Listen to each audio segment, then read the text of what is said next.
أعوذ بالله من الشيطان الرجيم. بسم الله الرحمن الرحيم.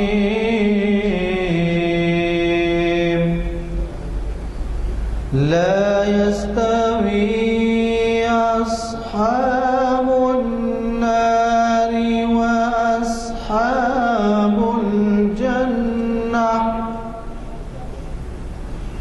أصحاب الجنة هم الفائزون.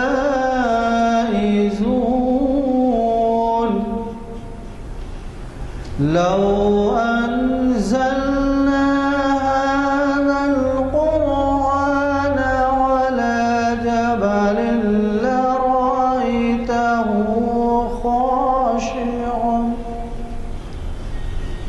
خاشعا متصدعا من خشية الله. وتلك الأمثال نضربها للناس لعلهم يتفكرون. هو الله الذي لا إله إلا هو عالم الغيب والشهادة هو الرحمن الرحيم. صدق الله العظيم. السلام علیکم حضرات، جیسے ابھی نماز کے بعد اعلان کیا گیا، آج ایک بہت ہی اہم عنوان سے ہماری نشست ہو رہی ہے، اور وہ ہے آداب مہمان نوازی اور رسول اکرم صلی اللہ علیہ وسلم. حضرات، آج کی یہ نشست 5 اپریل 2014 عیسوی مطابق 4 جمادی الثانی 35 ہجری بروز ہفتہ بعد نماز عصر کانفرنس ہال جامع مسجد عالیہ گن فاؤنڈری میں منعقد ہو رہی ہے، جس سے آپ کے جانے مانے اسکالر ڈاکٹر عقیل ہاشمی مخاطب کر رہے ہیں. جیسے کہ آپ واقف ہیں، یہ ہمارے درمیان یہ ایسی شخصیت ہے جو کہ ہمارے لیے ایک بہت ہی بڑا اثاثہ ہے، کیونکہ آغاز محافل سے اب تک بھی یہ ہمیں مخاطب کرتے آئے ہیں، اور یہ ان کے خطابات جو ہیں اخبارات بہت ہی نمایاں طور پر شائع کرتے ہیں، اور یہی نہیں بلکہ یہ ہمارے ریاستی کے نہیں بلکہ ملک کے گوشے گوشے سے بھی بلائے جاتے ہیں. اور انہوں نے اپنی پسند سے عنوان دیا ہے، اور شاید یہ ان کا تجربہ ہے کہ آج کل جو مہمان نوازی کا طور طریق بدل گیا ہے، اور اس زمانے کا سرکار کی سنت کیا تھی، بعد میں بزرگان دین اور اولیاء اللہ اس کا کتنا خیال کرتے تھے، یہ تمام چیزوں کو دیکھنے کے بعد ظاہر ہے کہ گہری نظر رکھنے والوں کو تکلیف ہوتی ہے، اور وہ جو ہے آج کل کی مہمان نوازی سے ظاہر ہے کہ بہت ہی متاثر ہوں گے کہ کس قدر تبدیلیاں آئی ہیں. میں زیادہ لمبی تعریف نہیں کروں گا، صرف اتنا ہی کروں گا کہ وہ جب بھی آتے ہیں تو بڑے گہرے مطالعے کے ساتھ آتے ہیں، اور ان کے اپنے دیے ہوئے عنوان سے وہ انصاف کرتے ہیں. مجھے اس بات کی آپ کو نصیحت کرنے کی یا مشورہ دینے کی چندہ ضرورت نہیں ہے کہ ہمارے اگلے 2 عنوان بڑے اہم ہیں. پیر کے دن بھی اصلاح نفس صفات خدا کی روشنی میں، اور اسے بھی ایسے جانے پہچانے آپ کے اسکالر ہیں جو عالم کا درجہ رکھتے ہیں، حافظ محمد اسحاق کمال قادری، جو ان کا نام آج کل بہت ہی شہرت پا چکا ہے کہ وہ بھی بڑے پائے کے خطیب ہیں. شریعت انفارمیشن سروس کی 533ویں نشست وہ پیر کے دن مخاطب کر رہے ہیں، کل نہیں پرسوں اسی جگہ پہ. اور پھر آپ کے یہ بھی جانے پہچانے اسکالر ہیں اقبالیات کے جناب سید امتیاز الدین صاحب محفل اقبال شناسی کی 754ویں نشست کو چہارشنبے کے دن مخاطب کر رہے ہیں۔ حضرات، آج کل کے دور میں یہ آپ کو بھی محسوس ہو رہا ہوگا کہ دینی امور میں، دینی معاملات میں، دینی مشوروں میں، دینی نشستوں میں شرکت کے لیے ہم موقع نہیں نکال سکتے۔ تو ایک پابندی سے ایسا ایک موقع ملتا ہے تو اس کی نہ صرف آپ خود اس کے لیے استفادہ کریں جس سے ہماری ہمت افزائی ہوتی ہے منتظمین کی، بلکہ یہ بھی دیکھیں کہ اپریل کے وسط کے بعد سے تقریباً جون کے پہلے ہفتے تک طلباء بھی فری ہو جاتے ہیں اور ان کو زیادہ تر دلچسپی ہوتی ہے کرکٹ میچز سے یا ٹی وی سے یا کھیل کود سے۔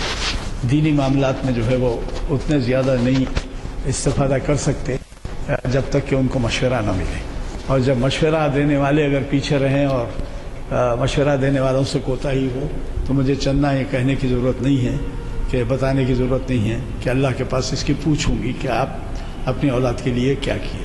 میں آج کے ہمارے مخرج صاحب سے گزارش کروں گا کہ وہ زحمت فرمائیں اور ہمیں اپنے خطاب سے الشیطان الرجیم بسم اللہ الرحمن الرحیم قال اللہ تعالی فی کلام المجید والفرقان الحمید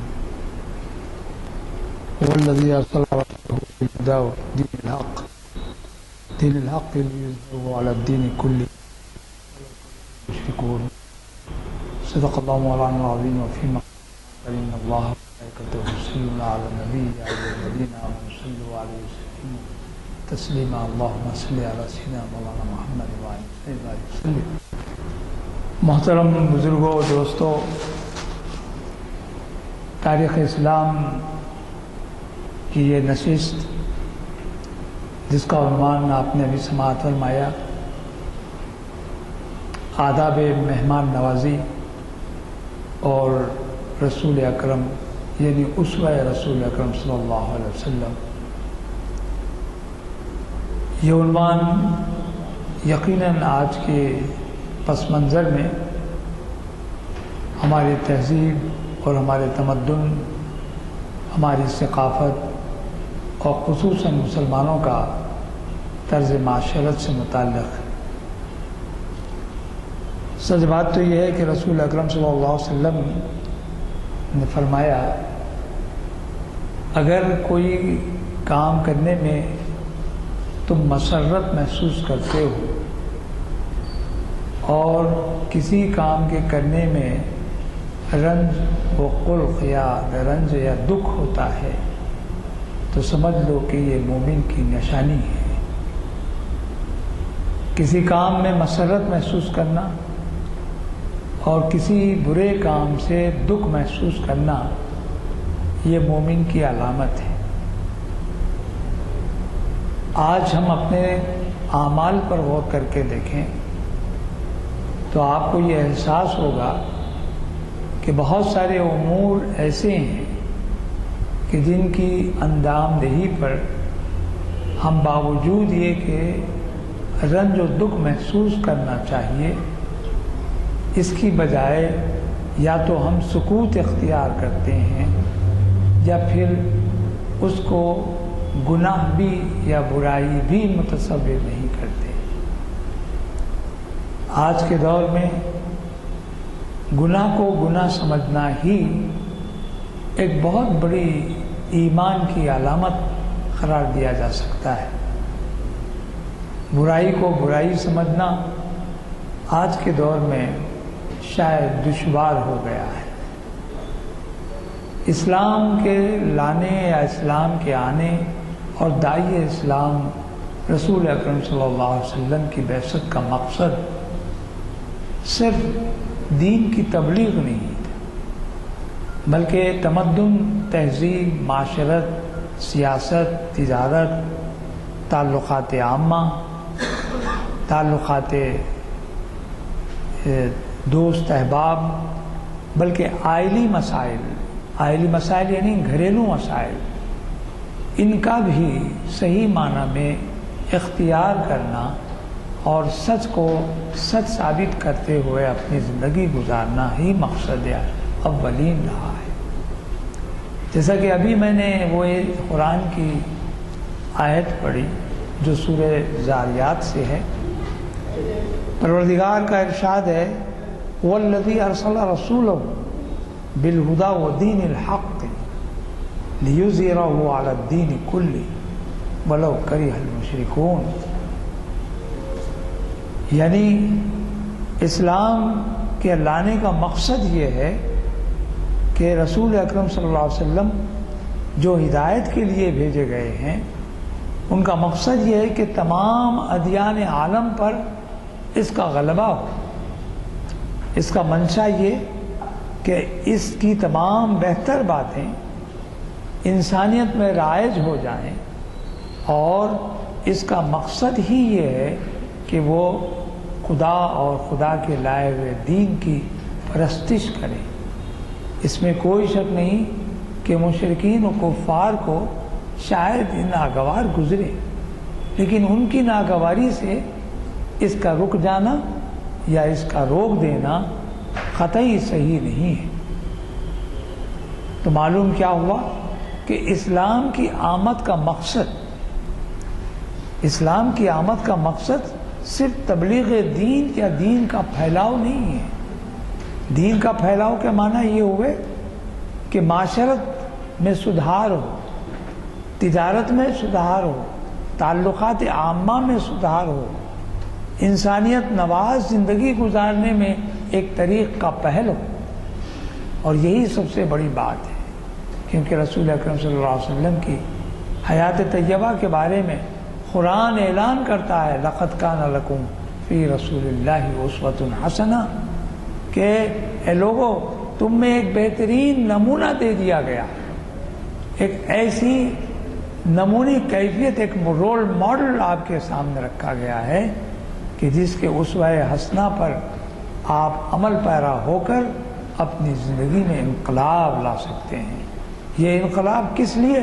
تاکہ خدا کا قرب حاصل ہو، خدا کی معیت حاصل ہو، خدا کی مغفرت حاصل ہو، خدا کی رحمت سے آپ دوچار۔ اسی طرح غور کر کے دیکھیں تو قرآن دراصل ہمارے لیے ایک دستور حیات ہے۔ اب اس دستور حیات میں زندگی کا کون سا ایسا پہلو ہے کہ جس میں اس کا ذکر نہ ہو؟ تو معلوم ہوا کہ اگر قرآن میں زندگی کا ہر پہلو اور اس پر گفتگو ہو رہی ہے تو آداب مہمان نوازی کا بھی اس میں ذکر ہونا چاہیے، آداب میزبانی کا بھی ذکر اس میں ہونا چاہیے۔ معاشرت کا پہلو یہ ہے کہ جب کوئی شخص کسی سے ملتا ہے تو ملنے کے لیے اس کے طریقہ کار کو روبہ عمل لائے تو وہ صحیح معنی میں اسلامی طرز پر زندگی گزارنے کا پہلو ہے۔ تو اب معاشرت کے انداز میں غور کر کے دیکھیں، جیسا کہ میرا آج کا عنوان ہے کہ مہمانداری، یہ مہمان نوازی ہے کیا؟ تو قرآن پڑھیے تو معلوم ہوگا کہ پروردگار نے قرآن میں مہمانداری کا بھی ذکر کیا ہے، مہمان نوازی کے بھی طریقے بتائے ہیں۔ سورہ زاریات پڑھیے تو آیت نمبر 24 کا اگر مطالعہ کریں گے تو آپ کو اندازہ ہوگا کہ اس میں حضرت ابراہیم علیہ السلام کے پاس فرشتوں کا نزول ہو رہا ہے۔ ابراہیم علیہ السلام کے پاس فرشتوں کا نزول ہو رہا ہے۔ ان فرشتوں کے بارے میں کہا گیا، تفاسیر میں آیا کہ حضرت جبریل علیہ السلام اور ان کے ساتھ کئی فرشتے آئے، لیکن تفاسیر میں 2 فرشتوں کا بھی ذکر آیا ہے، صرف 2۔ جب یہ 2 انسانی روپ لے کر فرشتے زمین پر حضرت ابراہیم علیہ السلام پاس پہنچے تو حضرت ابراہیم علیہ السلام اپنی طبیعت کریمانہ اور رحیمانہ خصلت کی وجہ سے بھی مشہور اور شہرت رکھتے تھے۔ تو انہوں نے جب دیکھا کہ 2 اجنبی ان کے پاس تشریف لائے ہیں تو انہوں نے بڑی تواضع کے ساتھ ان پر ان کا اکرام کیا، ان کی تواضع کی اور ان سے ملاقات کی، ان کے گھر لیا ہے، اور پھر ان کے قیام کے لیے آپ نے اصرار کیا۔ کہنے کو آیت بہت ہی چھوٹی سی ہے، لیکن اگر اس کی تفسیر میں آپ غور کر کے دیکھیں تو وہاں کچھ اصول مقرر کیے جا رہے ہیں، اصول یہ مقرر کیے جا رہے ہیں جو مہمانداری کے لیے ہمارے پاس ایک اصول، ایک کانٹیکسٹ بنتا ہے۔ وہ کیا ہے کہ جب کوئی اجنبی آپ کے یہاں پہنچے تو اس کا استقبال بڑی خوش دلی کے ساتھ، فرحت بخش انداز سے کریں، خوشی کے ساتھ، ورنہ چہرے پر ملال نہ ہو، غصہ نہ ہو، تکدر نہ ہو، کسی قسم کی پریشانی کا اظہار نہ ہو، بلکہ بہت ہی اہتمام کے ساتھ ان کا استقبال کریں۔ اور یہ کہا گیا تفاسیر میں کہ جب کوئی مہمان آپ تک پہنچے تو اس کے تبادلے خیال کے لیے سب سے پہلا قدم آپ کا سلام سے ہو۔ یہ آداب مہمانداری کا اصول بتایا جا رہا ہے، قرآن میں بتایا جا رہا ہے۔ قرآن میں ان اصولوں کی اگر پابندی کی جا رہی ہے تو وہ کس کے لیے؟ تو معلوم ہوا کہ انسانیت کے لیے، مسلمانوں کے لیے، تاکہ تم اپنے انبیاء، اپنے رسول اور خصوصاً نبی آخر الزماں محمد رسول اللہ صلی اللہ علیہ وسلم کے اسوہ حسنہ پر غور کرو کہ تمہارے درمیان اگر کوئی مہمان آ رہا ہے تو اس کا استقبال کس طرح کریں۔ خوش دلی کے ساتھ استقبال ہو، اور جب معاملات گفتگو کا ہو، تبادلہ خیال کا ہو، تو اس میں کوئی اور بات نہیں، سب سے پہلے جیسا کہ کہا گیا السلام قبل الکلام۔ رسول اکرم صلی اللہ علیہ وسلم نے کہا کہ جب کلام کرنا چاہتے ہو کسی شخص سے تو تم پر یہ لازم ہے کہ اس کی شروعات تمہاری سلام سے ہو۔ سلام کیا ہے؟ سلام السلام علیکم، تم پر سلامتی ہو پروردگار کی۔ جواباً وہ کہے گا وعلیکم السلام، اور تم پر بھی اللہ کی رحمت ہو۔ اب آگے کا اضافہ رحمت اللہ وبرکاتہ، کہ اللہ تم کو رحمتوں سے نوازے، برکتوں سے نوازے، یہ اضافی صورت ہے، لیکن حقیقتاً السلام علیکم کہہ دیں تو کافی ہے، اور جواباً وعلیکم السلام کہہ دیں تب بھی کافی ہے۔ تو معلوم ہوا کہ تبادلہ خیال کے لیے اولین مرحلہ سلام کا ہے۔ آج کل ہمارے پاس سلام کرنے کے بھی طریقے ہو گئے، اشارتاً سلام ہو رہا ہے، صرف انگشت شہادت سے سلام ہو رہا ہے۔ کبھی کبھی تو ہم نے یہ بھی دیکھا ہے کہ سر کو معمولی سی جنبش دے دی جاتی ہے، بس سر ہلا دیا گیا تو معلوم ہوا کہ سلام ہو گیا، حالانکہ یہ طریقہ کار غلط ہے۔ مومنین کے لیے یہ لازم ہے کہ اپنے سلام کو اظہار کے ساتھ، تاکہ ان پر سلامتی کا اظہار بھی ہو جائے، اور پھر اس بات کے متوقع نہ رہیں کہ کوئی آنے والا شخص سلام کرے۔ آداب سلام میں یہ بھی ہے کہ جب مجمع زیادہ ہو تو تھوڑے آدمیوں کو فرض بنتا ہے کہ زیادہ لوگوں کو سلام کریں، چھوٹے آدمی پہ فرض بنتا ہے کہ بڑے کو سلام کریں۔ محفل میں آنے والے کے لیے فرض بنتا ہے کہ داخل ہوتے ہی تمام اہل محفل کے لیے سلام کریں۔ ہمارے پاس آج کل یہ ہونے لگا کہ اب یہ دیکھا جانے لگا ہے کہ سلام میں پہل کروں یا وہ کریں، ہمیشہ سلام میں پہل کرنے کی ہمارے پاس رغبت دلائی گئی ہے، پہل کرنے کی ہدایت دی گئی ہے، لیکن یہاں الٹا معاملہ یہ ہوتا ہے، ہم یہ دیکھتے ہیں کہ صاحب جو آ رہے ہیں کم درجے کے ہیں، کم معاش کے درجے کے ہیں، کم خدمت کے آدمی ہیں، ان کو صاحب آدمی کو سلام کرنا چاہیے۔ ایسا نہیں ہے۔ میں نے اپنے بزرگوں سے سنا، محترم یزدانی صاحب بھی یہاں تشریف فرمائے، شاید آپ ہی کے بھی سماعت میں یہ بات آئی ہوگی کہ ہائی کورٹ کے کوئی ایک جج تھے، ہندو تھے مذہباً، ان کو بہادر یار جنگ جو ہمارے پاس لسان الامت کے نام سے بڑے بسا غیر معمولی بزرگ اور بڑے قائد گزرے ہیں، ان کا عالم یہ تھا کہ وہ ہمیشہ پہل کرتے تھے ان کو سلام کرنے میں، بلکہ ان صاحب کو یہ آرزو رہ گئی زندگی بھر کہ کبھی ایسا موقع آ جائے کہ وہ بہادر اعظم کو پہلے سلام کر لیں، لیکن بہادر اعظم نے کبھی ان کو سلام کرنے کا موقع نہیں دیا۔ یہ تواضع، یہ اہتمام کرنے کا معاملہ ہے، اور یہ بھی مہمان کے لیے جیسا کہا جا رہا ہے کہ اس کی شروعات جو ہو رہی ہے سلام سے ہو رہی۔ تو میں نے سلام کے بارے میں ایک دو چار باتیں آپ کی خدمت میں عرض کی تھی۔ تو یہاں مسلمانوں کے پاس آداب مہمانداری کے لیے یہ کہا جا رہا ہے اور مثال دی جا رہی ہے حضرت ابراہیم علیہ السلام پر کے پاس کی کہ 2 فرشتے ان کے پاس آئے. جب آئے تو انہوں نے کہا کہ تشریف لائیے اور سلام سے ان کا استقبال کرتے ہوئے ان کو گھر لائے. دوسرے مرضے میں کہ جب مہمان آپ کے گھر آ جائے تو آپ پر یہ لازم ہو جاتا ہے کہ کم سے کم اس کی خیر خیریت، اس کے سفر کے احوال پوچھ لیں، اور ساتھ ہی ساتھ مخفی طور پر چھپے ہوئے انداز سے اخفا کو ظاہر میں رکھتے ہوئے اس کے خورد و نوش یا اس کے کھانے پینے کا انتظام کریں. یہ نہ کریں کہ اس کو بتا کر سامان لانے چلے رہے ہیں، اس کے سامنے کئی اشیاء خورد و نوش چلی آ رہی ہیں. اس کا حکم نہیں دیا گیا، اس کے لیے اہتمام کرنے کا حکم نہیں دیا گیا. کہا گیا یہ کہ اس کو اخفا میں رکھا جائے تاکہ مہمان کو ایک تکلف نہ آ جائے، شرمندگی نہ ہو کہ میرے آنے سے شاید ان کے گھر میں ہنگامہ ہو جائے، سامان کی اشیاء کی کمی کی وجہ سے صاحب خانہ دوڑ رہے ہیں میرے اہتمام کے لیے. تو دوسرے نمبر پر اس بات کا خیال رکھیے کہ جب کوئی مہمان آپ کے پاس پہنچا تو پہلے آپ اس کی اطاعت، اس کا استقبال کریں اور پھر اس کے بعد آپ اس کا تواضع کے لیے اہتمام کریں. اور تیسرے درجے میں ایک بات اہم بھی یہ بتائی گئی، مفسرین نے لکھا کہ مہمان کو تھوڑی دیر کے لیے ان سے علیحدگی بھی اختیار کر لیں، کیونکہ وہ باہر سفر سے آتے ہیں، حوائج ضروریہ سے فارغ نہیں ہوتے.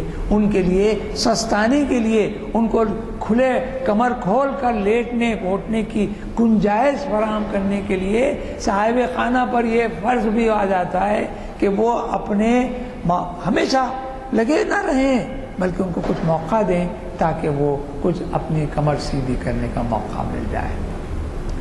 یہ کہنا بہت آسان ہے، اور جب کھانا تیار ہو جائے اخفا کے انداز میں تو ان کے سامنے دستر بچھے، اور دستر بچھنے کے بعد مسلسل آپ کھانے کے لیے اصرار کریں، لیکن انداز آپ کا گزارشانہ ہو، حاکمانہ نہ ہو. کھانا کھائیے ایسا نہیں، بلکہ آپ ملاحظہ کیجئے ایسا نہ ہو کہ تحکم کا انداز آ جائے. حکم کیا آ گیا؟ سرکار دو عالم صلی اللہ علیہ وسلم نے فرمایا کہ جب کسی مہمان کو تم تواضع کے لیے اس کو کھانا کھانے کی دعوت دیتے ہو تو اپنے آپ کو بہت نرم انداز میں پیش کرو، اور ان پر حاکمانہ انداز سے آپ حاوی ہونے کی کوشش نہ کرو. چنانچہ حضرت ابراہیم علیہ السلام نے ان 2 فرشتوں کے لیے بڑی خاموشی کے ساتھ بازار جا کر آپ نے ایک بچھڑا خریدا اور وہ لے آئے اور اسے ذبح کر کے اس کے لیے خورد و نوش کی تیاری کی. اور تیار کرنے کے بعد یہ اہل خانہ کو اس کا اندازہ نہیں ہو رہا ہے کہ یہ کیا ہو رہا ہے، لیکن یہ ضرور ہو رہا ہے کہ کھانا کسی مہمان کے لیے تیار ہوا. بھئی وہ تو خدا کے فرشتے ہیں، ان کو کھانے سے کیا علاقہ. جب فرشتوں نے جب ان کے سامنے کھانا پیش کیا گیا تو وہ خاموش بیٹھے رہے. تو حضرت ابراہیم علیہ السلام ان کو مصرار کر رہے ہیں کہ آپ نوش کیجئے، آپ کھانا کھائیے، آپ یہ لوازمہ اور یہ جو مہمان کے لیے خاص ڈش بنا ہے اس کو ملاحظہ کیجئے. لیکن وہ خاموش بیٹھے رہے. تو حضرت ابراہیم علیہ السلام کو اس بات کا احساس ہوا کہ میں کچھ زیادتی تو نہیں کر رہا ہوں مہمان کے ساتھ. تو آپ نے قرآن پڑھیے تو اس میں تمام ذکر ملے گا، آپ کو اس کیفیت کا اندازہ ہوگا کہ حضرت ابراہیم علیہ السلام نے جب ان کے سامنے کھانے پر اصرار کیا تو انہوں نے کہا کہ نہیں، ہم کو اس کی حاجت نہیں ہے.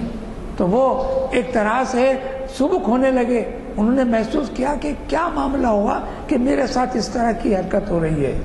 پھر انہوں نے خاص طور پر اس طرف اشارہ کیا کہ وہ حق تعالیٰ صلی اللہ سبحانہ ہو کے مبعوث کردہ، معمور کردہ ہے.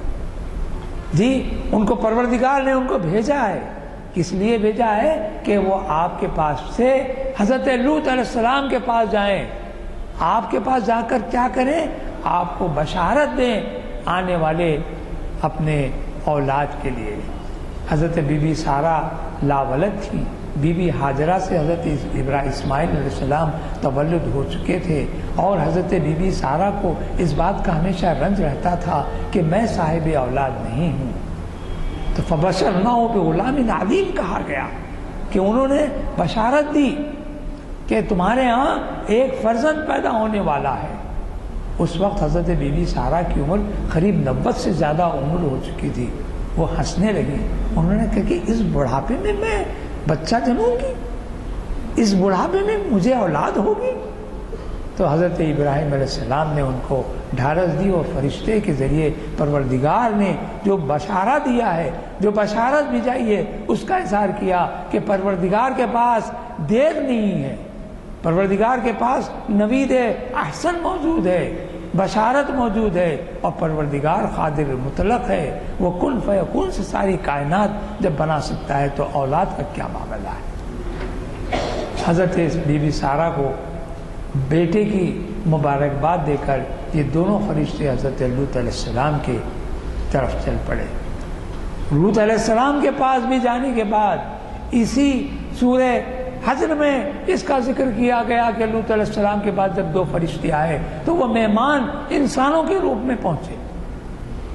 عجیب بات ہے، تاریخ میں بتاتی ہے کہ لوط علیہ السلام کی قوم بدکاری میں مبتلا تھی، وہ ہم جنس پرستی کی عادی تھی، وہ لواطت جسے کہتے ہیں اس میں مبتلا تھی، اور حضرت لوط علیہ السلام اس کی مناہی کرتے، اس سے روکتے اور اس کی برائی کو سمجھاتے اور اسے آگاہ و باخبر کرتے کہ تمہارا یہ عمل نہایت بدکاری اور بے حدگی کا انتہائی معراج کا معاملہ ہے، یہ اعلیٰ درجے کی نہیں بلکہ پسترین درجے کی حرکت تم سے سرزد ہو رہی ہے، اس سے اجتناب کی ضرورت ہے، اس سے اعتراض کی ضرورت ہے۔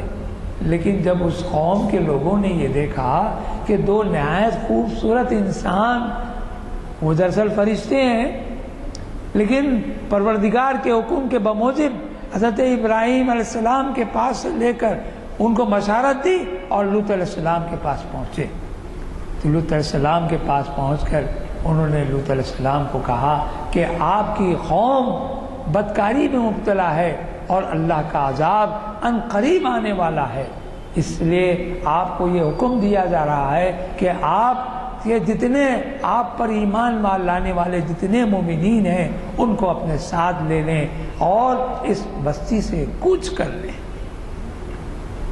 یہ ان کو وہاں بشارت دیا گیا اور یہاں عذاب کی سمجھے ایک خبر دی گئی، عذاب کی اطلاع دی گئی۔ لوط علیہ السلام نے قوم کے لوگوں نے کہا کہ لوط تم ہم کو منع کرتے تھے، لیکن آج ہم نے دیکھا کہ تمہارے گھر میں دو بہت ہی خوبصورت نوجوان موجود ہیں اور تم بھی نعوذ باللہ من ذالک کہ اسی شغل میں مبتلا ہونے کی کوشش کریں۔ ارے وہ تو بدکاری جس سے روکنے ہم کو روک رہے تھے، تم خود اس میں ملوث ہونے کی بات کرتے ہو۔ حضرت لوط علیہ السلام نے ان کو سمجھایا، اے بدکارو، اے بدبختو، اے مشرکون، اے کافرین، تم لوگوں پر عذاب نازل ہونے والا ہے۔ تو انہوں نے کہا کہ ہم اس پر یقین نہیں کرتے، اگر عذاب نازل ہونے والا ہے تو ہم بھی دیکھیں گے کہ عذاب کس طرح نازل ہوتا ہے۔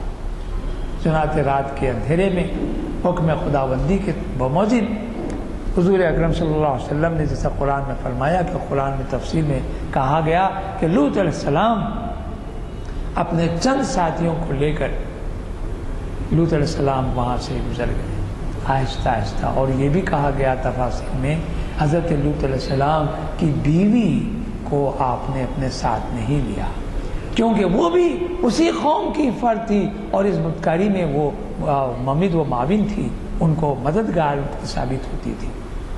اور حضرت لوط علیہ السلام جب اس بستی سے نکل پڑے تو تفاسیر میں آیا ہے کہ حضرت جبریل علیہ السلام نے اس طبقے، اس خطہ ارض کو، اس تمام زمین کے ٹکڑے کو جو صدوم کہلاتا ہے، جو صدوم کہلاتا ہے، اس زمین کے ٹکڑے کو لے کر وہ آسمانوں کی طرف اڑتے چلے گئے، اور وہاں سے اڑنے کے بعد اس طبقہ زمین کو یا اس خطہ زمین کو آپ نے الٹ دیا، اوندھا دیا اور پلٹ دیا، اس کے نتیجے میں یہ ہوا کہ وہ زمین کا پورا خطہ زمین دوش ہو گیا اور زمین کا گندا زہریلا اور زہر آلود پانی ایک سمندر کی شکل میں ابھر کے آیا۔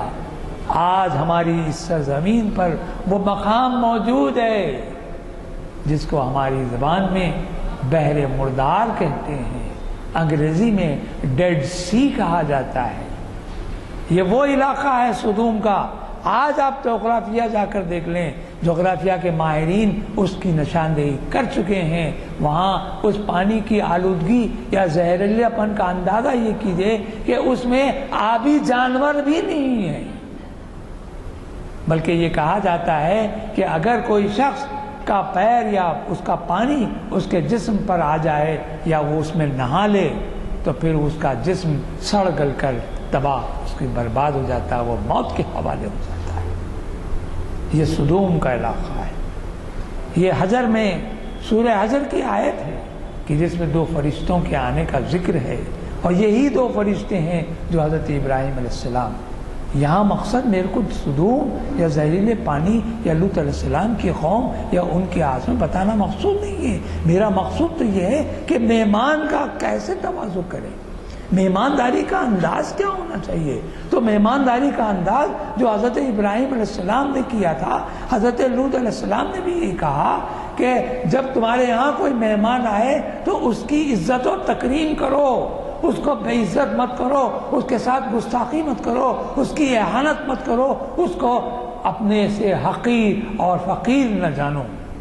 اپنے آپ کو بڑا یا اپنے آپ کو عظیم اور دوسرے کو حقیر جاننے کا تم کو اختیار نہیں دیا گیا، کیونکہ پروردگار نے کہا اِنَّ أَكْرَمَكُمْ عِندَ اللَّهِ أَتْقَاكُمْ، کہ تم میں بہتر اور مکرم وہ شخص ہے جو صاحب تقویٰ ہو، صاحب اولاد، صاحب جائیداد، صاحب مال و متاع نہیں، بلکہ جو صاحب تقویٰ ہے وہی سب سے زیادہ عظمت والا ہے۔ وہ صاحب تقویٰ، یہ تقویٰ کیا ہے؟ اگر ہم غور کریں تو معلوم ہوتا ہے لفظ تقویٰ بہت اہم معلوم ہوتا ہے، بہت گمبھیر لفظ ہے، بہت اونچا اور بلند معلوم ہوتا ہے۔ عام ذہن یہ سمجھ میں حاصل ہو جاتا ہے بھئی ہم تو صاحب تقویٰ نہیں ہو سکتے۔ میرے بھائی، میرے بزرگوں، میرے حاضرین، آپ یہ جان لیں کہ آپ کو تقوی کے معنی جان لینا چاہیے۔ تقوی کے معنی ہے ڈرنا۔ ڈرنا کس سے ڈرنا؟ اوامر و نواہی کا خیال رکھتے ہوئے پروردگار کی قدرت اور اس کی عظمت سے ڈرنا۔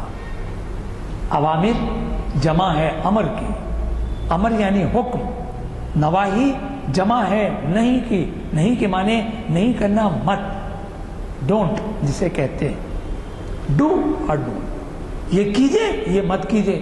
اگر ہم اپنی زندگی میں اس پر عمل پیرا ہو جائیں تو صاحب تقویٰ ہو جائیں گے۔ آپ یہ کہیں گے وہ کیسے؟ بہت آسانی سے بتا رہا ہوں، یعنی پروردگار نے کہہ دیا کہ یہ کرو، یہ میرا حکم ہے، اور یہ مت کرو، یہ میرا حکم ہے۔ اللہ کے آگے ہمارا سر تسلیم کو جھکنا ہی چاہیے۔ ہمارا سر جو سجدے میں جھکتا ہے وہ عظمت پروردگار کی علامت ہے۔ تو معلوم ہوا کہ پروردگار کا حکم بھی اسی درجے میں ہے کہ اس کے آگے ہم سجدہ ریز ہو جائیں، اس کے حکم کے آگے اپنے حکم کو، اپنی مرضی کو، اپنی خواہش کو تک زیادہ اہمیت نہ دیں۔ حکم کیا ہے؟ یہ کرو۔ حکم کیا ہے؟ یہ مت کرو۔ آپ جب کرنے پر قدرت حاصل کر لیں گے تو تقویٰ آپ کا بڑھتا جائے گا، اور آپ نہ کرنے کے بارے میں سوچیں گے اور نہ کرنے پر پابند ہو جائیں گے تو یقیناً تقویٰ بڑھتا جائے گا۔ تو معلوم کیا ہوا؟ امر یعنی حکم ہوا، نہیں یعنی نہ کرنے کا حکم ہوا۔ اس کی پابندی ہی آپ کو صاحب تقویٰ بناتی ہے۔ یہ کہہ دیا کہ یہ مت کرو، یہ کہہ دیا کہ یہ مت کرو، تقویٰ اسی سے تو بڑھ جائے گا۔ اب سوال یہ ہے، جیسے مثال کے طور پر لا یمسہ الا المطہرون، کہ مت چھو کتاب کو یعنی قرآن کو جب تم صاحب طہارت نہ ہو، طہارت میں نہ ہو۔ اللہ نے حکم دے دیا کہ اس کتاب کو تم بغیر طہارت کی حالت میں مت چھو۔ طہارت تم پر لازم ہو گئی۔ اب طہارت کس طرح کریں گے؟ تو طہارت بدنی ہے، بدن کی طہارت ہے، یعنی بول و براز، پیشاب پیخانے سے فارغ ہو جائیں، اپنے اعضاء کو دھو لیں، نہا لیں اور پاک و صاف ہو جائیں جسمانی طور پر، طہارت جسمانی ہے۔ لیکن آپ طہارت جسمانی کافی ہو گئی کتاب کو چھونے کے لیے، لیکن میرے بھائیوں بزرگوں، میں آپ کو بتاؤں کہ طہارت ذہنی بھی چاہیے، طہارت روحانی بھی چاہیے، طہارت فکری بھی چاہیے۔ تو معلوم ہے کہ طہارت، ہر طرح کی طہارت سے اپنے آپ کو آپ وابستہ کر لیں تو پھر طہارت چلتی ہے، لیکن کتاب کو چھونے کے لیے طہارت ضروری ہے۔ یہ طہارت تو آپ نے کر لی، اب ذہنی طہارت، روحانی طہارت، فکری طہارت، یہ طہارتیں تو آپ میں بڑھاتی جائیں گی آپ کے تقوی کو۔ ظاہراً میں ایک حکم تو مل گیا کہ طہارت جسمانی ضروری ہے۔ اب اس طہارت کو اور مضبوط بنانے کے لیے کہا جاتا ہے کہ جب تم قرآن کی تلاوت کرنا چاہتے ہو تو طہارت کے ساتھ ساتھ وضو بھی کر لو۔ تو معلوم کیا ہوا ہے، طہارت تو تم پر لازم ہو گئی، لیکن جب تم نے طہارت کے ساتھ تلاوت کی غرض سے جب آپ نے وضو کر لیا تو معلوم ہوا کہ طہارت میں اور پاکیزگی پیدا ہوئی، تو پروردگار کا حکم تو اپنی جگہ مسلمہ ہو گیا۔ تو معلوم کیا ہوا، امر کا صیغہ ہے، حکم کا معاملہ ہے، حکم کی پابندی۔ اب میں آپ یہ کہیں گے نہیں صاحب میں تو طہارت میں نہیں ہوں، میں قرآن ہاتھ میں لے لوں گا، تو معلوم ہوا کہ آپ خدا سے لڑائی کرنا چاہتے ہیں، خدا سے لڑنا چاہتے ہیں کہ اس نے جو حکم دیا اس حکم کی پابندی بجائے اس کے اعراض کر کے اس کی مخالفت میں، ارے اس نے کہا کہ طہارت کرنا، نہیں میں نہیں کروں گا طہارت، ٹھیک ہے آپ بظاہر نہ طہارت، لیکن اس کی جو پاداش، اس کا جو گناہ آپ پر آئے گا اس کا اندازہ آپ کو نہیں ہے۔ میں ایک اور عام مثال دے دیتا ہوں، سرکار نے، حکومت وقت نے آپ کو سائیکل موٹر یا گاڑی کوئی بھی بائیں جانب سے چلانے کا حکم دے دیا، ٹھیک، آپ نے سرکاری حکم کے برخلاف آپ نے کہا کہ نہیں وہ کون حکم دینے والے، میں اپنی مرضی کا مختار ہوں، میں اپنی گاڑی چلا رہا ہوں، وہ کون بولنے والا، میں سیدھی جانب سے چلاؤں گا۔ اس کا نتیجہ کیا ہونے والا ہے آپ خوب جانتے ہیں۔ ایک تو خیر ٹکر ہوگی، دنیا بھر کے ہنگامے الگ ہوں گے، لیکن سب سے پہلے وہ پولیس کانسٹیبل آ کر آپ سے یہ پوچھے گا کہ جناب آپ کو کیا یہ ہدایت نہیں ملی تھی کہ بائیں جانب آپ کو چلانا ہے، آپ نے سیدھی جانب کیوں چلایا؟ جرمانہ، سزا، خیر، جیل اور خدا معلوم کیا کیا تماشے۔ ارے یہ معمولی دنیا کی حکم کا معاملہ ہے، تو پروردگار کے حکم کا معاملہ کیا ہوگا غور کر لیجئے، اس کی سزا کیا ہو سکتی ہے۔ تو یہاں یاد رکھیے اوامر و نواہی کا معاملہ پروردگار کے حکم کا ہے۔ ہمارے پاس صاحب تقویٰ ہونا کمال نہیں ہے مگر کمال ہے۔ کہنے کو بہت آسان ہے صاحب تقویٰ ہے، لیکن صاحب تقویٰ ہونا سب سے بڑا مجاہدہ ہے۔ اس مجاہدے کے لیے اپنی زندگی میں آپ کو ایک انقلاب لانا پڑے گا۔ صرف ایک عہد کر کے اٹھیے کہ میں آج سے اس بات کا اہتمام کروں گا کہ ہمیشہ باوضو رہوں۔ طہارت سے تو رہتے ہی ہیں آپ، طہارت سے تو رہتے ہی ہیں۔ اگر طہارت سے کوئی بندہ نہ رہے، کوئی مومن نہ رہے، کوئی مسلمان نہ رہے تو پھر مسلمان ہی کہاں رہا۔ دیکھیے پاک رہنا ایک الگ چیز ہے، صاف رہنا ایک الگ چیز ہے۔ ہمارے درمیان بہت سارے لوگ ایسے ہیں جو بہت اجلے کپڑے پہنتے ہیں، بہت صاف ہیں، مگر شاید مجھے کہنے دیجیے کہ وہ پاک نہیں ہے۔ آپ بولیں گے وہ کیوں؟ اس لیے کہ وہ طہارت کے لیے جو طہارت کا طریقہ اسلامی ہے کہ استنجا کرنا، اپنے عضو کو پانی سے دھو لینا یا ڈیلا لینا یا خشک، تاکہ پیشاب کے خطرے آپ کے کپڑے پر نہ پڑے، بدن میں نہ پڑے، تاکہ اس کی بدبو آپ کے جسم میں بس جائے، وہ پاکی نہیں رہے گی۔ آپ ایک رکشہ راں جو پسینے آلود والے کپڑے پہن لیتا ہے، لیکن وہ طہارت میں رہتا ہے، باوضو رہتا ہے، تو آپ اس کو دیکھ لیجئے تو معلوم ہوا کہ وہ صاف بھی ہے، پاک بھی ہے۔ اور ہمارے جو دوست جو اجلے کپڑے پہن کے پہنتے ہیں وہ صاف ضرور ہوں گے، پاک ضرور نہیں۔ ذرا اس میں غور کر لیجئے۔ تو آج اس بات کا اہتمام کریں کہ کیوں نہ میں باطہارت رہا، باطہارت ہی نہیں باوضو رہا کروں۔ اور باوضو کیوں؟ میں نے پرسوں اتفاق سے ایک اخبار میں نیوز پڑھی کہ ایک خاتون ٹی وی دیکھتے دیکھتے فوت ہو گئی، مر گئی۔ اب آپ غور کیجئے، موت کا آنا مقرر ہے۔ میری موت 60 سال میں آئے گی، 70 میں آئے گی، 75 میں آئے گی، 25 میں آئے گی، 12 میں آئے گی، 15 میں آئے گی، نہیں معلوم۔ لا یستقدمون ساعۃ ولا یستاخرون۔ قرآن میں کہا گیا کہ پروردگار نے کہا کہ جب تم پر موت طاری ہوگی تو ایک ثانیہ، ایک سیکنڈ نہ وہ پہلے آئے گی اور نہ بعد آئے گی، یعنی اس کا جو وقت مقرر ہے۔ لا یستقدمون ساعۃ ولا یستاخرون، ایک ساتھ بھی وہ نہ پہلے آئے گی اور نہ بعد آئے گی۔ تو پھر ہم یہ کیا طے کر کے چلیں کہ ہم باوضو پروردگار کی جناب میں پہنچیں یا بے وضو و بے طہارت پروردگار کی جناب میں؟ کیا پروردگار نے اس بات کا اہتمام کیا کہ مومن کی موت بے طہارت ہو، لہو لعاب میں اپنی زندگی گزارتے ہوئے اس کی موت آ جائے؟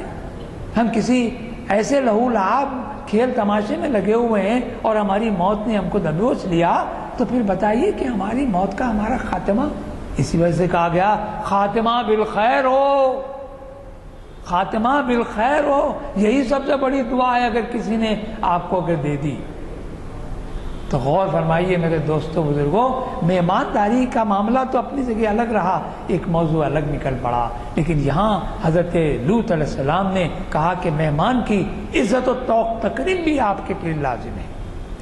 انہوں نے جب دونوں فرشتوں کا تکریم کی، عزت دی، اسی وجہ سے کہا گیا جب کوئی آپ کے مہمان آپ پاس آ جائے تو پھر آپ پہ لازم ہے کہ نہ صرف اس کے ساتھ دلجوئی سے اس کام کریں، محبت سے پیش آئیں، اس کی اہانت نہ کریں، اس کی بدگوئی نہ کریں، اس کو ذلیل و رسوا نہ سمجھیں، اپنے سے حقیر نہ جانیں۔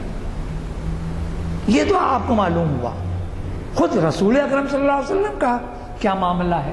تو آپ کو یہ ایک بات بتا دوں، رسول اکرم صلی اللہ علیہ وسلم نے جب ہجرت فرمائی، جب مکے سے آپ مدینہ تشریف لے گئے، تو معلوم ہوا مکے میں سب سے زیادہ، سب سے اہم ترین، سب سے پہلا کام جو آپ نے انجام دیا وہ ہے اخوت سازی، مواخات جسے کہتے ہیں، یعنی بھائی چارہ مکی اور مدنی لوگوں کے درمیان بھائی چارگی، یعنی ایک دوسرے کے آپ نے بھائی بنا دیا۔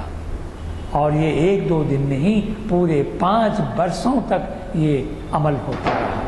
کیا ہوا کہ مکی لوگ مہاجر کی حیثیت سے مدینہ پہنچے اور مدینے والے انصار یا مدد کرنے والے پہنچے۔ حد یہ ہے کہ مکے کے رہنے والوں کے لیے، مہاجرین کے لیے انصار نے اپنی کل جائیداد، کل ملکیت، حتیٰ کہ اپنی کسی صحابیوں کے پاس کہا جاتا ہے کہ 2 بیویاں تھیں، انہوں نے اپنے ہونے والے جو بھائی تھے مکی بھائی سے کہا کہ میں اپنی ایک بیوی کو ابھی اسی وقت طلاق دے دوں گا، یہ دونوں بیویاں تمہارے سامنے ہیں، جس کو تم پسند کرو میں اسے چھوڑ دوں گا، تم اپنی زوجیت میں لے لو۔ یہ ایثار، یہ قربانی، یہ مہمان نوازی کا جو مثال ہے، قیامت تک آنے والی کوئی تاریخ اس کا دوہرا نہیں سکتی، ایک عظیم مثال۔ حد یہ ہے کہ جب بحرین فتح ہوا، رسول اکرم صلی اللہ علیہ وسلم زمین کی تقسیم فرما رہے ہیں، تو انصار پہنچے رسول اکرم صلی اللہ علیہ وسلم کی خدمت میں اور کہا کہ یا رسول اللہ، جب آپ زمینوں کی تقسیم فرما رہے ہیں تو ہماری گزارش آپ سے یہ ہے کہ پہلے میں ہمارے مکی بھائیوں اور مہاجرین میں آپ اس کی تقسیم فرمائیے اور اس کے بعد ہم پر آپ کی نظر عنایت ہو۔ یہ مہمانداری ہو رہی ہے، مہمان نوازی ہو رہی ہے۔ کھانے پینے کا معاملہ تو اپنی جگہ رہا، لیکن مہمان کی تواضع، مہمان کی عزت، مہمان کی توقیر، مہمان کی تکریم کرنے کا طریقہ خود رسول اکرم صلی اللہ علیہ وسلم نے بتایا۔ حد یہ ہے کہ حبشہ کا جب وفد آیا تو رسول اکرم صلی اللہ علیہ وسلم نے تمام وفد کے وفود کے لوگوں کو بلایا اور کہا کہ تمام مہاجرین و انصار کا معاملہ تھا، سب کے سب جب پہنچے تو آپ نے کہا کہ خدمت میں خود بھی تمہارا ساتھ دینے لگتا ہوں۔ تاریخ ہم کو بتاتی ہے کہ رسول اکرم صلی اللہ علیہ وسلم بنفس نفیس اس وفد کی خدمت کرتے نظر آ رہے تھے۔ تو میرے بھائیوں بزرگوں مہمانداری، آج ہم اپنی معاشرت پر غور کر لیں۔ کھانے کے آداب کے معاملے میں یہ ہے کہ دستر پر جب بیٹھتے ہیں تو یہ کہا جاتا ہے کہ مہمان یا جو بازو پڑوس ہے اس کا بھی خیال رکھے کہ وہ کھا رہا ہے یا نہیں کھا رہا ہے۔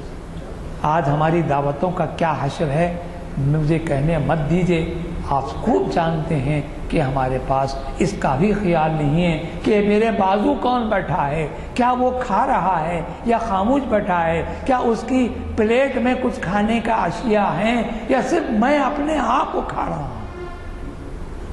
یہ اسلامی آداب نہیں ہے، یہ مہمان طریقہ نہیں ہے، یہ میزبانی کا انداز نہیں ہے، یہ مہمانداری کا طریقہ نہیں ہے، یہ رسول اکرم صلی اللہ علیہ وسلم کی ہدایت کے عین خلاف کام ہے۔ ہمارے پاس تا وقتے کے میزبان کے لیے یہ حکم ہے کہ مہمان سے یہ پوچھا جائے کہ کسی چیز کی حاجت تو نہ رہی ہو، آپ کے دستر پہ جو پیش کیا گیا آپ اس سے استفادہ کیا ہے کہ نہیں کیا۔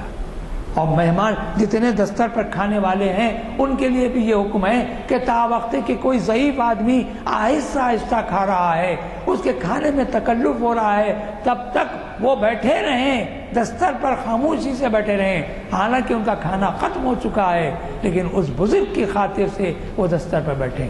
کیا آج ہمارے آداب میں یہ چیز شامل ہے؟ کیا آج ہمارے معاشرت میں یہ چیز قائم ہے؟ ذرا اس پر غور کرنے کی ضرورت ہے۔ کہنے کو بہت ساری باتیں ہیں، ضرورت اس بات کی ہے کہ جہاں رسول اکرم صلی اللہ علیہ وسلم کی حیات طیبہ کے کوئی پہلو کو آپ زیادہ بہت ہی محبتوں اور اخلاق و آداب کے ساتھ سنتے ہیں تو معاشرتی زندگی میں بھی آپ یہ دیکھیں کہ رسول اکرم صلی اللہ علیہ وسلم نے مہمان کا کس طرح تواضع کیا۔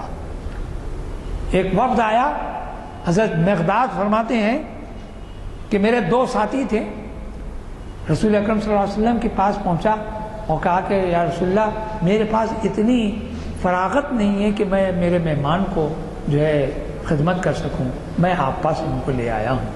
حضور اکرم صلی اللہ علیہ وسلم نے اپنی 2 بکریاں ان کے سامنے لا کر کھڑا کر دی۔ آپ نے کہا کہ اے میرے دوست عزیز، ان میں سے جو بکری کا تم دودھ پسند کرو تم لے لو۔ انہوں نے کہا کہ ایک نے کہا کہ میں یہ بکری لوں گا، دوسرے نے کہا کہ میں یہ بکری لوں گا۔ رسول اکرم صلی اللہ علیہ وسلم نے متبسم انداز میں کہا کہ ٹھیک ہے، دونوں بکریوں کو آپ لے لو، اس کا دودھ دھو اور جتنا تم دودھ پی سکتے ہو پی لو۔ یہ ایثار، یہ قربانی، یہ انداز، یہ طریقہ کار آج ہم میں ہے، اس پر غور کرنے کی ضرورت ہے، اس کا محاسبے کی ضرورت ہے کہ مہمانداری کا کیا معاملہ ہے اور مہمان نوازی کا معاملہ کیا ہے۔ رسول اکرم صلی اللہ علیہ وسلم کی زندگی کا یہ پہلو آج ہمارے سامنے ہو تو یقیناً ہماری زندگیوں میں انقلاب پیدا ہو سکتا ہے۔ کیوں کہ آج ہمارے پاس اسلام کے معنی صرف تبلیغ کا پہلو نہیں ہے بلکہ معاشرت بھی ہے، تجارت بھی ہے، عدالت بھی ہے، حکومت بھی ہے، سب چیز ہے۔ جیسا کہ کہا لا رطب ولا یابس الا فی کتاب مبین، کہ کوئی خوش اور کوئی تر چیز ایسی نہیں ہے کہ جس کا ذکر اس کتاب میں نہ رکھا گیا ہو۔ پروردگار نے انسانیت کی ہدایت کے لیے ایک مشعل ہدایت کے لیے ایک قرآن کو اتارا ہے، تا قیام قیامت یہ کتاب ہمارے لیے دستور حیات ہے۔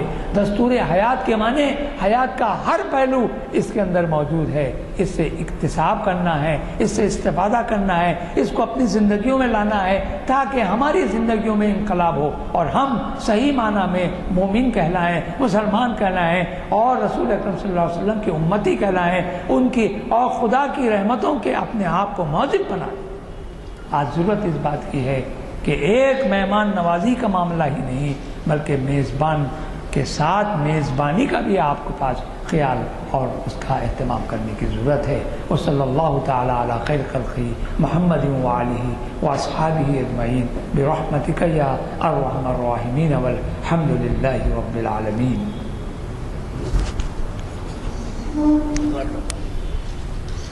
صاحبین کس قدر تیاری سے آتے ہیں آپ کو اندازہ ہو گیا ہے کہ ایک اعلان ہے، یہ صحت سے متعلق ہے اس لیے میں کر رہا ہوں.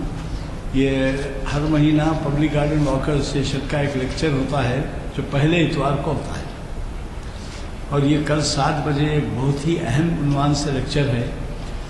اور اس عنوان کی اہمیت اس طرح سے بھی ہے کہ مخاطب کرنے والے کو پدم شری کا خطاب دیا گیا ہے، کیونکہ یہ جو ہے بین الاقوامی طور پہ نمبر 1 پہ آئے ہیں ڈائگنوسس میں، تشخیص میں. اور یہ اپولو ہاسپٹلس کے سینئر ڈاکٹر ہیں. Blood pressure related problems in the community, یعنی بلڈ پریشر سے کس قدر نقصانات ہو رہے ہیں فرد کو، قوم کو، کمیونٹی کو، سب کو وہ بتائیں گے. اور وہ بھی بلڈ پریشر سے جو متعلقہ بیماریاں ہیں اس کے بارے میں بتائیں گے. یہ لیکچر کبھی ایک دفعہ اٹینڈ کیجئے تو آپ کو اندازہ ہوگا. میں اکثر یہ کہتا آیا ہوں کہ ایک مہینے میں 720 گھنٹے ہوتے ہیں، 24 ضرب 30، تو 730 گھنٹے میں 1 گھنٹہ اگر آپ ماہر فن کو سننے جائیں تو آپ کے لیے مفید ہوگا. ورنہ یہ ہے کہ کبھی آپ کو کوئی مسئلہ پیش آئے تو آپ جائیں تو 500,000 فیس دینا، 3 دن 4 دن ٹھہرنا، یا تو سوال بھی کر لے سکتے. تو اس سے استفادہ کیجئے. یہ آپ کے لیے ہی نہیں، آپ کے بیوی بچوں کے لیے اور سب، کیونکہ وہ کہتے ہیں کہ بلڈ پریشر پہلے جو ہے صرف بڑوں میں ہوتا تھا، اب بچوں میں، نوجوانوں میں بھی بلڈ پریشر ہے. اور کہا یہ جا رہا ہے کہ دنیا کا سب سے زیادہ بلڈ پریشر متاثر ملک ہندوستان ہے، اور اس میں حیدرآباد جو ہے وہ اس سے سب میں زیادہ ہے. تو ذرا بیٹھ کے سنیے، تھوڑی ایک وقت نکالیے، 1 گھنٹہ، صبح 7 بجے، 7:15 بجے آئیے. وہاں اندرا پریادرشنی میں ہے کل اس کا بیان. اور دوسرے یہ کہ میں نے جیسے آپ سے کہا پرسوں بھی غیر معمولی اہم عنوان کے اوپر خطاب ہے مولانا مولوی محمد اسحاق کمال قادری صاحب کا. یہ بھی اپنے صلاحیتوں کی وجہ سے اور مطالعے کی وجہ سے غیر معمولی شہرت رکھتے ہیں. اصلاح نفس صفات خدا کی روشنی میں. تو یہ ہمارے لیے بہت ضروری ہے، کیونکہ نفس کا کیا معاملہ ہے وہ تو آپ سب سمجھتے ہیں. مصرع ہے، بڑے موزی کو نہنگو شیر ہو، نہنگو اژدہو شیر و نر مارا تو کیا مارا، بڑے موزی کو مارا، نفس امارہ کو گر مارا. اب وہ نفس میں بھی قسم ہے، امارہ جو نفس ہے وہ آپ کو غلط کاموں کی طرف بہکاتا ہے. تو بڑے موزی کو مارا، نفس امارہ کو گر مارا. تو وہ نفس کے تعلق سے وہ بیان کرنے والے ہیں. عنوان یہ دیکھ لیجئے کہ اصلاح نفس صفات خدا کی روشنی میں. اگر آپ عنوان کی اہمیت سمجھ گئے تو پھر میرے کو یقین ہے کہ کھینچے کھینچے چلے آئیں گے. اور اس کے بعد اقبال کی ایک نظم کا تجزیہ جناب سید امتیاز الدین صاحب جو آپ کے جانے پہچانے مقرر ہیں، اقبالیات کے اسکالر ہیں، وہ چہارشنبے کے دن مخاطب کریں گے اسی جگہ. ضرور تشریف لائیں. دعا فرمائیں. عام طور پر یہ کہا جاتا ہے کہ مہمان نوازی صرف 3 دن کی ہوتی ہے. جی جی بالکل صحیح ہے. رسول اکرم صلی اللہ علیہ وسلم نے فرمایا کہ مہمان 3 دن تک مہمان ہے، اور چوتھے دن جو میزبان آپ کو کھلائے گا وہ صدقہ ہوگا. اگر مہمان چوتھے دن ہے تو سمجھ لیجیے کہ وہ صدقہ کھا رہا ہے. اور رسول اکرم صلی اللہ علیہ وسلم نے یہ بھی فرمایا کہ مہمان کو یہ بھی چاہیے کہ 3 دن کے بعد خود نہ رہے تاکہ میزبان کو زیر بار نہ کرے. دونوں طرف ہے، اس لیے کہا. اور پھر عرب کے لوگ تو مہمان نوازی میں اپنے زمانے میں ایکتا رہے ہیں. رسول اکرم صلی اللہ علیہ وسلم کی آمد یعنی آپ کی تشریف آوری سے بھی پہلے حاتم تھا، یہ گزرا ہے عرب کا ایک قابل طے کا. اس کی شہرت تو عالمی تھی. سخاوت کا معاملہ یہ تھا کہ جب اس کے پاس کوئی مہمان آ جاتا تو وہ اپنی بھیڑ بکریاں سب کاٹ کے کھلاتا تھا. ایک موقع ایسا ہوا کچھ قبیلے کے لوگ آئے اور اس کے پاس کچھ کاٹنے کے لیے نہیں تھا، تو وہ اپنا عزیز ترین گھوڑا جی وہ بھی کاٹ کے کھلا دیا. حاتم تائی جس کو مشہور تو قبیلے طے کا وہ مشہور سخاوت، وہ مسلمان نہیں تھا. وہ رسول اکرم صلی اللہ علیہ وسلم کی تشریف آوری سے قریب 50 سال پہلے زندہ تھا، یعنی اسی زمانے میں اس کا انتقال ہو گیا. البتہ اس کی بیٹی اور اس کا بیٹا، یہ دونوں عدی بن حاتم اور صفانہ بن حاتم بنت حاتم، یہ دونوں کے دونوں رسول اکرم صلی اللہ علیہ وسلم کے پاس آئے اور وہ مسلمان ہوئے، اور اللہ نے ان کو ایمان سے مشرف فرمایا اور اس دولت سے ان کو مالا مال کیا۔ ربنا آتنا فی الدنیا۔ ایک منٹ صاحب، یہ نصیحت سننے کے بعد میں سمجھتا ہوں ہم سب رہتے اس کی احتیاط کریں گے کہ 3 دن سے زیادہ کسی کے پاس مہمان نہ آئے۔ تو مجھے ایک تیلگو کہاوت یاد آ رہی ہے، تیلگو کلچر کے لحاظ سے وہ کہاوت ہے کہ مہمان اگر یہ کہے میزبان سے کہ میں کچھ ارادہ جانے کا ہو رہا ہے یا کچھ ارادہ ٹھہرنے کا ہو رہا ہے، تو تیلگو میں کہتے ہیں، میزبان کہتا ہے اس سے پوتے پدوندی لیکنٹے انڈرادو، مطلب یہ ہے جانا ہے تو وقت ہے، اور نہیں تو کیا ٹھہر نہیں سکتے۔ اتنا ہی بول دیتا ہوں، تو آپ سمجھ جائیے کہ آپ تشریف لے جائیے کی بات ہے۔ تو بہرحال سب سے قیمتی مشورہ ملا ہے کہ سرکار کا کہنا ہے۔ نہیں، میرا مطلب دیکھیے سرکار کے کہنے سے ہم واقف نہیں ہے نا، اس وجہ سے یہ ہے کہ ہم جب کسی کے مہمان ہوتے ہیں تو اس بات کا خیال رکھیں گے کہ 3 دن سے زیادہ جو ہے عمل نہ ہو اس کے اوپر۔ ایک بات اور عرض کر دوں کہ عرب کا ایک قول ہے مہمان 3 دن کا، اور اس کے بعد مہمان 3 دن کا نہیں ہوتا، مچھلی میں سے بھی 3 دن کے بعد بدبو آتی ہے، یہ عرب کا قول ہے۔ معلوم یہ ہوا کہ مچھلی بن جاتا ہے مہمان، اب بدبو آنے لگتی ہے، تو وہ اس کا احتیاط کی ضرورت ہے۔